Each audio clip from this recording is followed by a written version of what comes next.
ಇನ್ vitro fertilisation IVF ಇದು ಏನಂದರೆ, ಈ ಪ್ರೊಸೀಜರಲ್ಲಿ ನಾವು ಮೊಟ್ಟೆಯನ್ನು ಅಂಡಾಶಯದಿಂದ ತೆಗಿತೀವಿ.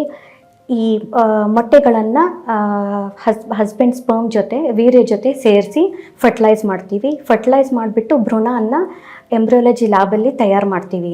ಇದೆಲ್ಲ ಏನು ನಾವು ನಾರ್ಮಲ್ ಬಾಡಿಯಲ್ಲಿ ಫರ್ಟಿಲೈಸೇಷನ್ ಪ್ರೋಸೆಸ್ಸು, ಭ್ರೂಣ ಡೆವಲಪ್ಮೆಂಟ್ ಏನಾಗುತ್ತೋ ಅದಕ್ಕೆ ಇನ್ ವೈವೋ ಅಂತಾರೆ. ಇಲ್ಲಿ ನಾವು ಲ್ಯಾಬಲ್ಲಿ ಮಾಡ್ತೀವಲ್ಲ ಅದಕ್ಕೆ ಇನ್ ವಿಟ್ರೋ ಅಂತ ಹೇಳ್ತೀವಿ. ಈ ಯಾವಾಗ ಭ್ರೂಣ ತಯಾರಾಗುತ್ತೋ ಆ ಭ್ರೂಣಗಳನ್ನು ಗರ್ಭಕೋಶದಲ್ಲಿ ಒಂದು ಚಿಕ್ಕ ಕ್ಯಾಥೆಟರ್ ಮೂಲಕ ನಾವು ಹಾಕ್ತೀವಿ.